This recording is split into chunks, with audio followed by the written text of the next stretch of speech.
आज मेरी शादी थी। हर लड़की का अपनी शादी को लेकर कुछ सपना होता है। वह अपने अरमान अपनी शादी के लिए बचाकर रखती है। लेकिन मेरी शादी जो हुई वह दूसरी शादियों से ज़रा अलग थी।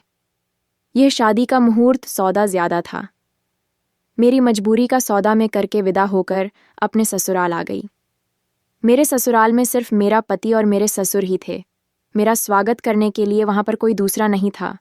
मुझे सीधा मेरे पति के कमरे में पहुंचा दिया गया। मैं दुल्हन बनी बैठी थी। डर की वजह से मेरा दिल तेज तेज धड़क रहा था और हाथों पर बार बार पसीना आ रहा था। मुझे अपने पति के बारे में सुनेंगे, बातें दिमाग में घूम रही थीं।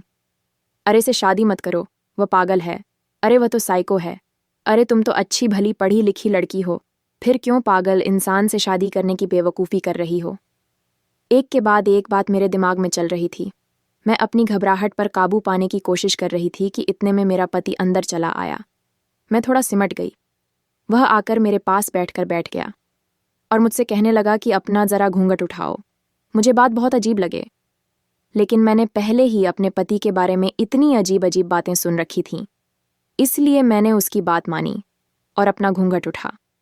मगर जैसे ही मेरी निकास के चेहरे पर पड़ी तो मैं चौंक उठी और उसने भी चौंक कर अजीब नज़रों से मेरी तरफ देखा और फिर तुरंत लाइट बंद करके मेरे साथ मेरा नाम मानवी है और मैं गरीब घराने से संबंध रखती हूँ। घर में मेरे अलावा मां पिताजी और एक छोटा भाई भी है और वह गवर्नमेंट स्कूल में पढ़ रहा था, जबकि मैं इंटर करके दिल्ली के मशहूर यूनिवर्सिटी में स्कॉलरशिप पर पढ़ रही थी। यहाँ पर मेरी जैसी लड़कियाँ बहुत कम थीं जो गरीब फैमिली से हों। यहाँ पर अच्छे अच्छे अमीर घरों की लड़की और लड़कियाँ पढ़ने आती थीं, इसलिए मैं शुरू से ही अपने आप में मगन रहती थी। मेरे कॉलेज में किसी से भी दोस्ती नहीं थी और अब यूनिवर्सिटी में भी मैं किसी से दोस्ती नहीं की। लेकिन उन्हीं दिनों में जयपुर से एक लड़का राह माइग्रेट होकर हमारे डिपार्टमेंट में आया। उसके आते ही पूरे डिपार्टमेंट में उसकी अच्छा होने लगी। वह बहुत हैंडसम था और है, लड़कियों से बात करने की तमन्ना रखती थी। मैंने भी जब पहली बार उसे देखा कि कहाँ तो अपना दिल दे बैठी, लेकिन मैं फीलिंग्स को दबा कर रखी थी और कहीं भी किसी पर जाहिर नहीं होने दिया। क्लास में जब उसने ग्रुप बने तो राहुल मेरे ग्रुप में शामिल हो गया। अक्सर ये होने लगा कि हमारी बातचीत पढ़ाई के सिलसिले में होने लगी। कभी कभार राहुल मेरे नोटिस भी बना देता। बहुत तरह से पढ़ाई में मेरी मदद करता। इसमें साइनमैन में मेरे साथ मेरी मदद करता, जबकि किसी और लड़की से वह बात भी ना करता। कुछ लड़कियां तो मुझसे कहने लगीं कि राहुल तुम्हें पसंद करता है, लेकिन मन की बात एक कान से सुनकर दूसरे कान से निकाल देती, क्योंकि मुझे अपनी औकात का पता था। बेशक मैं बहुत खूबसूरत थी, लेकिन मेरा स्टेटस राहुल के स्टेटस के साथ मैच नहीं करता था। आप और मैं कोई पागल था जो इतनी अच्छी लड़कियों को छोड़कर मुझे पसंद करता। मुल्क की हाई प्रोफाइल फैमिली से वह ताल्लुक रखता था। यूनिवर्सिटी का पहला वक्त कैसे गुजर गया, कुछ खबर ना हुई। मैंने कभी राहुल से अपने प्यार का इजहार ना किया और ना ही कभी राहुल ने मुझे कोई फालतू बात कि आज हमारा यूनिवर्सिटी में आखिरी दिन था, लेकिन आज राहुल नहीं आया था। मेरे दिल को अजीब सी बेचैनी लगी हुई थी। मैंने बहुत इंतज़ार किया। मैं एक आखिरी बार उसको देख लेना चाहती थी, लेकिन ना जाने वह क्यों नहीं आया।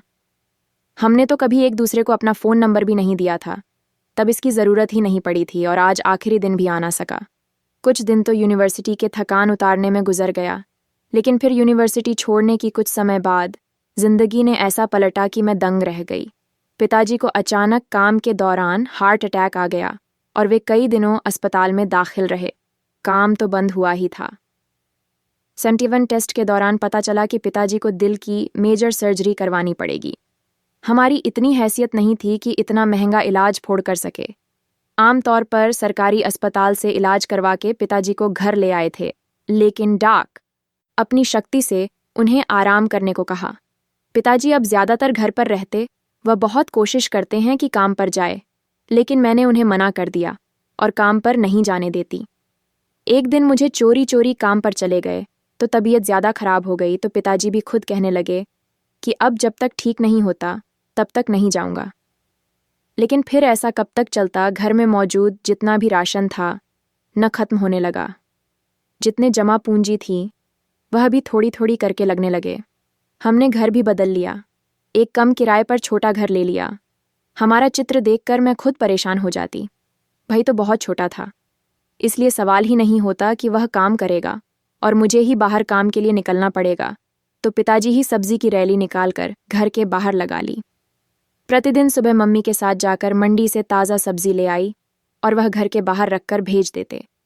लेकिन इससे इतने पैसे नहीं बचते कि हमारे घर के खर्चे पूरे हो जाते, लेकिन पिताजी के इलाज के लिए पैसे का आते।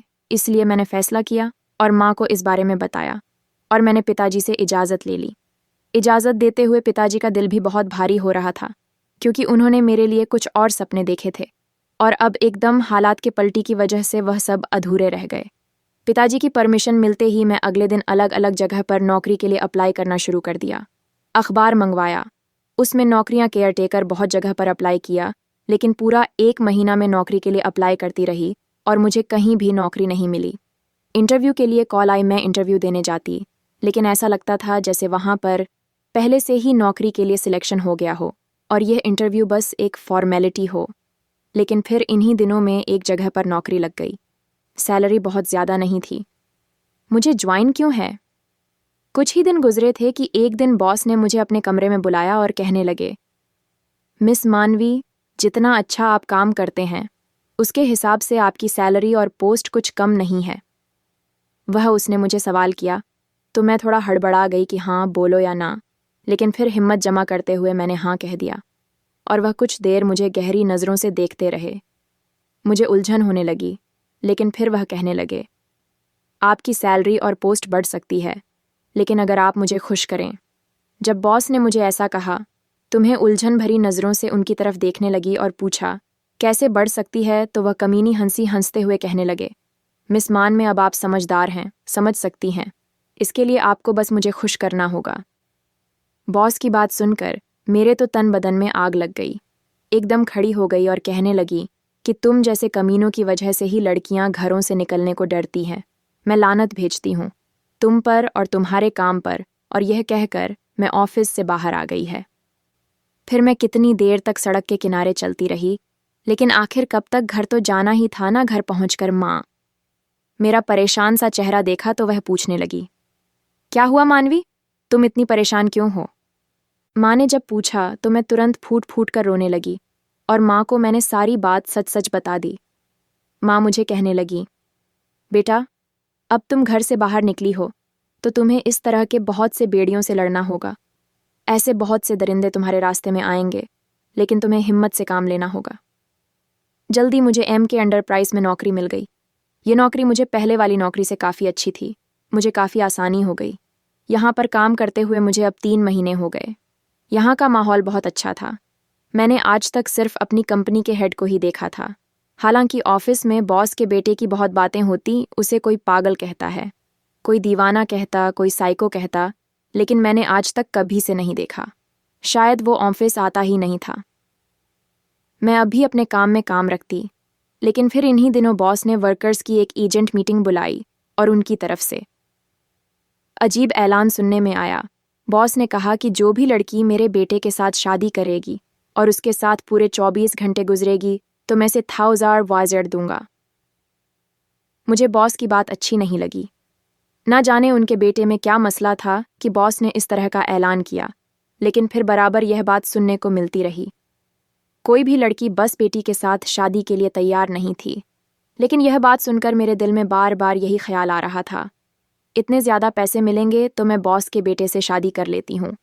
इन पैसों से मैं पिताजी का इलाज करवा सकती हूँ और एक बार पिताजी ठीक हो जाएं तो हमारे सारे मसले हल हो सकते हैं, और फिर कौन सा ये सच की शादी होगी, सिर्फ एक सौदा ही है ना।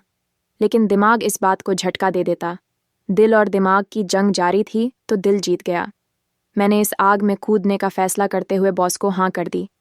मेरी बात सुनकर बॉस बहुत खुश हुए। उन्होंने रविवार का दिन शादी के लिए तय कर दिया। मैंने घर आकर माँ से बात की तो तुम आवाज़ सुनते ही शॉप में चली गई, और पिताजी का रवैया भी माँ से अलग ना था। दोनों ने मुझे इस काम को करने से मना किया, लेकिन अब मैं तय कर चुकी थी, और सबसे बड़ी बात तो मुझे इन पैसों का लालच था जिससे मैं अपने पिताजी का इलाज करवा सकती थी। लेकिन मेरे पास कोई और ऑप्शन भी तो नहीं था। माँ पिताजी 1-2 दिन नाराज़ हो गए, लेकिन फिर मुझे समझाने बैठ गए, लेकिन मैं समझाने की हद से निकल चुकी थी। इसलिए मैंने उनकी बात नहीं मानी और रविवार का दिन भी आ पहुंचा। सादा सा फंक्शन में हमारी शादी हो गई और मैं अभी तक अपने पति का चेहरा नहीं देखा था, लेकिन उसका नाम सुनकर मैं चौंक ज़रूर गई थी। लेकिन उसके नाम की तो बहुत से लोग होते हैं। अभी राहुल और राहुल तो बिल्कुल नहीं हो सकता। उसके आने से तो दिल धड़क जाता था, जबकि यह तो ना जाने कौन सा पागल और साइको था। मैं विदा होकर ससुराल आ गई। अभी जब मैं कमरे में राहुल को देखा तो मेरी हैरत की सीमा न रही। अपनी कहानी सुना। मैंने राहुल की तरफ देखा, जो बड़ी गहरी और प्यार भरी नज़रों से मुझे ही देख रहा था। मैं शर्माती हुई आई, लेकिन फिर मैंने उससे पूछा कि तुम्हारे बारे में इतनी सारी बातें क्यों चल रही हैं? लोग तुम्हें पागल के नाम से क्यों जानते हैं? मेरी बात सुनकर राहुल ने गहरी सांस ली। रहने लगा। मैं जब जयपुर से माइग्रेट होकर दिल्ली यूनिवर्सिटी में आया तो यहाँ के डिपार्टमेंटल होते ही तुम पर मेरी नज़र पड़ी। तुम एक तरफ बेंच पर बैठी अपने कुछ नोट्स बना रही थी। इन सब मॉडल और फैशन की मारी लड़कियों जिन्होंने मेकअप करके खुद को केक पेस्ट्री बनाया हुआ था, तो मुझसे बिल्कुल अलग नज़र आ रही थी। तुम्हारा चेहरा हर तरह के मेकअप से पाक और बहुत प्यारा लग रहा था। तुमने दुपट्टा ओढ़ा हुआ था और वह सीधी सादी प्यारी सी लग रही थी। मैं कुछ पल तुम्हें देखता रहा। ऐसा नहीं था कि मेरी जिंदगी में पहली लड़कियां नहीं आई थीं, लेकिन वह सिर्फ वक्त गुजार कर चली गई। लेकिन तुम्हें देखकर मैं पहली ही नज़र में मोहब्बत का शिकार हो गया और मैंने खड़े खड़े अपने मन में फैसला कर लिया कि मैं सिर्फ तुम्हें ही अपनी पत्नी बनाऊंगा। और यह सोच आते ही एक सुकून सारा दिल में मेरे उतर गया। मुझे तुमसे बात करना अच्छा लगने लगा। इन्हीं दिनों पापा की तरफ से मुझसे शादी का पैकेट बढ़ने लगा। दर्शन दिल्ली से पापा ने मुझे बुलाया इसलिए था। मैंने उन्हें तुम्हारे बारे में बताया, लेकिन स्टेटस की वजह से पापा ने मुझे साफ साफ इनकार कर दिया और तुमसे मिलना भी गवारा नहीं किया। उन्होंने तुम्हारी खूबसूरती से कोई मतलब नहीं था। वह अपने ही जैसे किसी बिजनेस क्लास फैमिली से मेरा रिश्ता करना चाहते थे, जिससे वह अपने बिजनेस को 4 चांद लगा सके। मैंने इस बारे में बहुत मना किया, लेकिन उनमें एक न सुनी और एक जगह पर मेरा रिश्ता तय कर दिया। मैं आखिरी दिन इसलिए तुमसे मिलने यूनिवर्सिटी नहीं आया था क्योंकि मुझे पता था कि तुम मुझे पसंद करती हो, लेकिन मैं आखिरी दिन तुम्हारी उम्मीदों को तोड़ना नहीं चाहता था, इसलिए मैं यूनिवर्सिटी नहीं आया। पापा ने मेरी धूमधाम से एंगेजमेंट करवा दी। मैंने पापा की मर्जी के आगे चुप रहा, लेकिन मेरी मंगेतर अक्सर मुझे बाहर ले जाने के लिए आती, मुझे महंगे महंगे गिफ्ट देती, तो मेरे साथ वक्त गुजारना चाहती थी। लेकिन मुझे यह सब बिल्कुल अच्छा नहीं लगता। मुझे बार बार तुम्हारा ख्याल आता और फिर एक दिन में यूनिवर्सिटी के क्लर्क डिपार्टमेंट में तुम्हारे घर का पता निकलवाया और तुम्हारे घर भी गया। लेकिन वहाँ से पता चला कि तुम लोग तो घर छोड़कर जा चुके हो। मैं बहुत नम हो गया था। अब इतने बड़े शहर में मैं तुम्हें कहाँ कहाँ ढूंढता। इन्हीं दिनों में इसी हालत में मेरा अपनी मंगेतर के साथ झगड़ा हो गया। वह मुझे किसी कंसर्ट में लेकर जाना चाहती थी, जबकि मेरा बिल्कुल दिल नहीं जा रहा था। इसलिए मैंने सिर्फ साफ साफ इनकार कर दिया कि मुझे बार बार तंग ना करो। उसको मेरा इनकार बहुत बुरा लगा और उसने अपने पापा से मेरे प्रस्ताव के बारे में शिकायत कर दी। उसके पापा ने मेरे पापा से बात की और घर में तूफान उठ गया।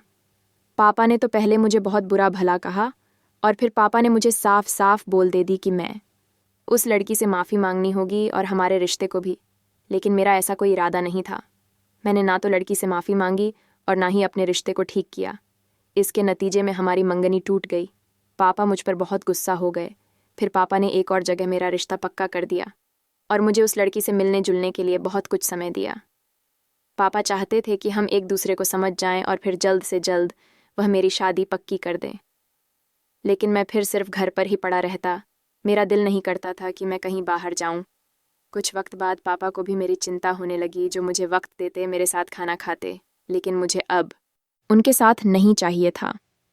जब मुझे उनकी ज़रूरत थी तब तो वह बिजनेस जमाने की पिक्चर में लगे रहते। मेरा यह रिश्ता भी ख़त्म हो गया था। मेरे पापा को साफ साफ मना कर दिया था, अभी मेरे लिए कोई रिश्ता ना देगी, ना ही मुझे भी शादी करनी है। मुझे कुछ वक्त दे। बाबा भी शायद अब इस बात को समझ गए थे, इसलिए उन्होंने मुझे संभालने के लिए वक्त दिया। कुछ दिन इसी तरह गुजर गए। फिर पापा दोस्तों को कॉल करके बहाने से घर बुला लेते ताकि मैं खुश रहूं। लेकिन मैं कुछ देर उनके साथ बहस तो जाता, फिर बाद में इस हालत का शिकार हो जाता। कुछ दिन बाद बाबा मुझे कहने लगे कि तुम उस लड़की को ढूंढ लो। अगर तुम 1 महीने के अंदर उसे ढूंढने में कामयाब हो गए तो मैं तुम्हारी शादी उसी से करवा दूंगा, वरना फिर तुम्हें मेरी बात माननी होगी और फिर तुम्हें मेरी बताई हुई लड़की से शादी करनी पड़ेगी। पापा की शर्त मैंने मानकर मैं तुम्हें बहुत ढूंढा, लेकिन तुम्हारे मोहल्ले भी गया। माँ से तुम्हारा नया पता लिया, लेकिन उन्होंने बता दिया वह गलत था। तुम्हें ढूंढते ढूंढते 1 महीना कैसे गुजर गया? मुझे कुछ पता न चला। मेरे पास तुम्हारी कोई तस्वीर वही ना थी और ना ही तुम्हारी किसी से कोई दोस्ती थी जिसे मैं तुम्हारे बारे में पूछ सकता। जैसे महीना ख़त्म हुआ, पापा ने मुझे तुम्हारे बारे में पूछा और मैं हारे हुए अंदाज में पापा से कहा जिस पर लड़की से मेरी शादी करेंगे। मैं तैयार हूँ। पापा तो जैसे खुशी से बेकाबू हो गई और अगले ही दिन उन्होंने कहा, इस रविवार तुम्हारी शादी पक्की कर दी है, रविवार को तैयार रहना। मैंने उनसे लड़की के बारे में नहीं पूछा क्योंकि अगर तुम नहीं हुई तो कोई भी हो, क्या फ़र्क पड़ता है। रविवार के तहत पर मैं तैयार हो गया। शादी के दौरान तुम्हारा नाम सुनकर मैं चौंक ज़रूर गया था, मगर मानवी नाम की लड़कियां ना जाने कितनी होंगी। इस दुनिया में मैं यह सोचकर रह गया और फिर तुम्हें अपने कमरे में देखकर हैरान हो गया। शायद भगवान ने हमारा मिलना लिखा ही था और इसी बीच हमारा नसीब भी जोड़ना था, और देख लो, आज हम एक हो गए। राहुल ने कहते अपना हाथ आगे किया तो मैं भी उसके हाथ पर अपना हाथ रख दिया। अगले दिन सुबह मैं और राहुल बहुत खुश पर अपने कमरे से बाहर निकले और जाकर पापा से मिले। पापा हम दोनों के एक साथ खुश देखकर बहुत हैरान हुए और फिर हम दोनों ने एक साथ गले लगा लिया। उनकी आंखें भी राहुल की इस हालत की वजह से बहुत ज़्यादा परेशानी। प्रभु से कुछ देकर उन्हें अच्छा लगा। हम सब मिलकर नाश्ता करने लगे। राहुल मुझे थोड़ी थोड़ी देर बाद हर चीज़ उठाकर मुझे दे रहे थे। मुझे बहुत अच्छा लग रहा था और पापा हैरानी से राहुल को देख रहे थे। सिर्फ मैं और राहुल की सच्चाई जानते थे। उन्होंने पापा को इस बारे में कुछ नहीं बताया। मैंने और राहुल एक दूसरे से वादा किया था कि यह बात हम कभी भी किसी को दूसरे को नहीं बताएंगे कि हम एक दूसरे को पसंद करते थे और मैं ही वह लड़की हूँ जिससे राहुल शादी करना चाहता था। पापा को भी सच्चाई का पता नहीं था, इसलिए वे हमें खुश देखकर बहुत खुश थे कि अचानक राहुल पापा से कहने लगे कि पापा, मैं दर्शन आपका धन्यवाद करना चाहता हूँ। आपने मानवी को मेरी जिंदगी का साथ ही चुना। इससे बेहतरीन लड़की मेरे लिए कोई हो ही नहीं सकती। राहुल ये कहते हुए उठकर पापा के गले लग गए। पापा की आंखें भी भीग गईं। कितनी देर राहुल को अपने सीने से लगाए खड़े रहे। दोस्तों, मैं आशा करती हूँ कि आप लोगों को ये कहानी पसंद आई होगी। अगर आप लोगों को ये कहानी पसंद आई है तो प्लीज़ हमारे चैनल को सब्सक्राइब ज़रूर करिएगा एंड बेल आइकन का बटन ज़रूर दबाएं।